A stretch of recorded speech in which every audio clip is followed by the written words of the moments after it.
हम्म। केंद्र सरकार ने लॉकडाउन 3 का ऐलान कर दिया है। लॉकडाउन 3 में लॉकडाउन 1 और 2 के मुकाबले कई तरह की ज्यादा सहूलियतें दी गई हैं।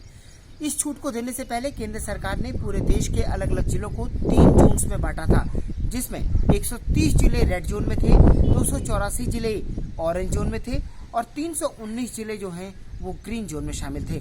अब सरकार ने उसी आधार पर 3 जोन के अलग अलग तरह के जिलों के लिए अलग अलग तरह की छूट का ऐलान किया है। अगर सबसे पहले बात करें रेड जोन की, तो रेड जोन में आप अगर ओपीडी क्लिनिक चलाते हैं तो वो आप चला सकते हैं। अगर आप किसी भी जो व्यक्तिगत गाड़ी है और आप किसी भी गैर जरूरी काम के लिए निकल रहे हैं तो उसमें आप अकेले निकल सकते हैं, लेकिन उसमें अपने साथ एक सहयोगी को ले सकते हैं।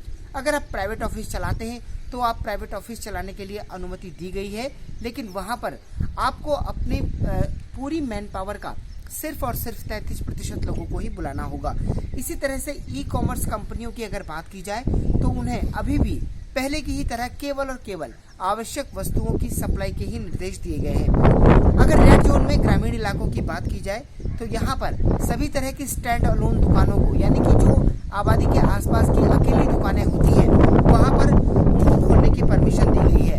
शॉपिंग कॉम्प्लेक्स में अगर आपकी दुकान है किसी गाँव में तो वहाँ पर आप केवल और केवल आवश्यक वस्तुओं की दुकानों को ही खोल सकते हैं। इसी तरह से निर्माण की गतिविधियों को भी सरकार ने मंजूरी दे दी है। अगर आप किसी भी तरह की मनरेगा एक्टिविटी कर रहे हैं तो उसको करने की परमिशन दी गई है। स्पेशल इकोनॉमिक जोन और एक्सपोर्ट ओरिएंटेड जोन, जो कि जहां पर मजदूर काम करते हैं, उसके लिए भी परमिशन दी गई है। मैन्युफैक्चरिंग यूनिट जो है, निर्माण की जो इकाइयाँ हैं, उनको परमिशन दे दी गई है। तो कुल मिलाकर जो है रेड जोन में अलग अलग तरह की गतिविधियों को दी गई है। लेकिन अगर इसी तरह से हम रेड जोन के ग्रामीण इलाकों की बात करें तो वहाँ पर सरकार ने शराब की दुकानों को खोलने के लिए भी परमिशन दे दी है।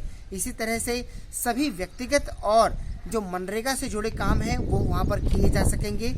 जो कि अलग अलग तरह की शॉपिंग मॉल्स हैं, अगर वहाँ पर हैं तो उनको भी जो है उनमें केवल और केवल आवश्यक वस्तुओं की चीज़ें बिक सकेंगी, कृषि की चीज़ें बिक सकेंगी, एनिमल हस्बेंड्री की चीज़ें बिक सकेंगी। इसके बाद आते हैं ऑरेंज जोन में।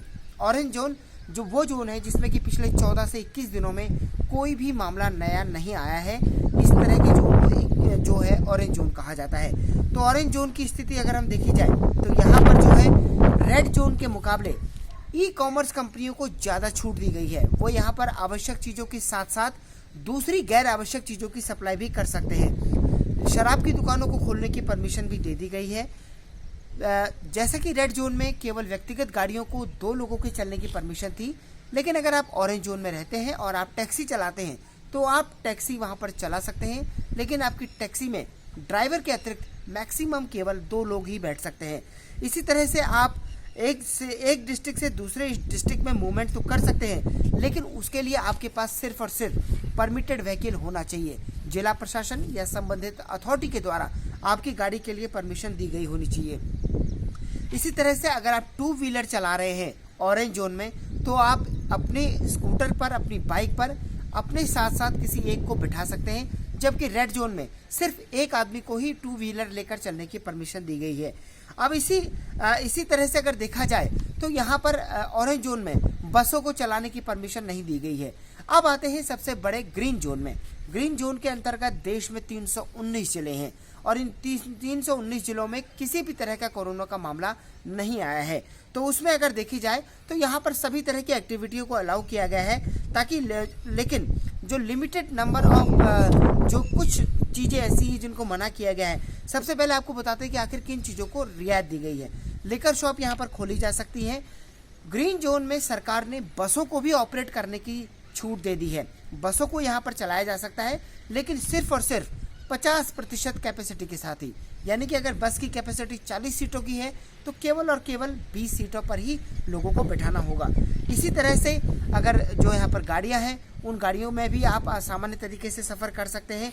बस डिपो हैं जहाँ से बसें निकलती हैं, उन बसों में केवल और केवल उन बस डिपो में केवल और केवल 50% लोगों को ही बैठा कर ले जाया जा सकता है। तो इस तरह की जो चीज़ें हैं उनको सरकार ने रियायत दी है। ग्रीन जोन में सबसे ज़्यादा रियायतें हैं, ऑरेंज जोन में उससे कम है, रेड जोन में उससे कम है और कंटेनमेंट एरियाज़ में किसी भी तरह की रियायत को फिलहाल नहीं दिया गया है। तो कुल मिलाकर अगर देखा जाए तो सरकार ने लॉकडाउन 3 की रूपरेखा को तैयार कर दिया है। अब पूरी जिम्मेदारी राज्य सरकारों के ऊपर है। देश की इकोनॉमी पिछले लंबे समय से जिस तरह से एकदम रुक गई थी, उम्मीद की जा रही है कि सरकार की इन रियायतों के बाद देश की अर्थव्यवस्था एक बार फिर से धीरे धीरे पटरी पर आना शुरू हो जाएगी। Lalit Narayan Kandpal, total news, Delhi.